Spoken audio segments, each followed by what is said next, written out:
Yani Peygamber Aleyhissalatu vesselam bir hadisi kudsi aydiye "A'dattu li'ibadi as-salihin ma la aynun ra'at ve la uznun sami'at ve la khatara ala kalbi beşer." Ravahul Buhari ve Müslim. Ay Hudaý bir zat aýdypdyr diýede.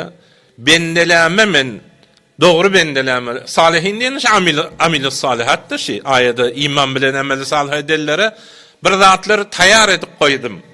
Ay diýmelleme gel naharyndan taýýar gel iyi. Çayın taýýar.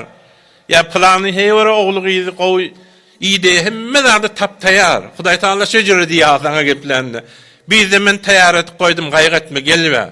O qaragymdan ýerine pikir etip berme bärsi gowy diýär onuň diýär sana. Ya iman ýene amel salihin bolmaly diýär de.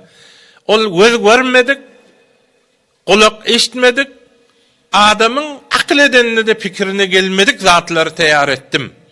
Ay bir Amerikada plan pişiripde keşferde bamı kadiymen, hiç beşerin fikri yetip onu ihtira eden zatları de.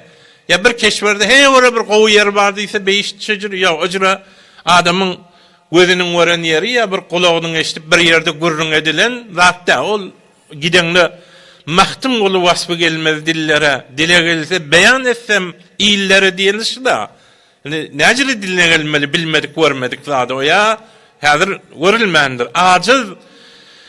Aciz bendelere, asi kullara yarıp özüňeyle ruzi behiştin diye. Yani ya başka Peygamber Aleyhisselam aýdy, 5'te 100 derece, her 2 dereceň arasy 100 ýyllyk ýol, yani belent derecesi Firdevs diýen behiştir.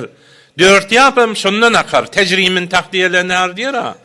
Şu 4 ýap şondan akar şu Firdevs diýen beýişde çeşmesi diýe de. Hemme beýişleri pak edikli ki, yani şank baglaň düýbinden yani asıl wezi Firdevs diýen beýişden Hudaýdan diläňizde cenneti Firdevsi diläň diýip Rawah ibn Abi Dunya razaqanallahu min şebeýiş nesip etsin.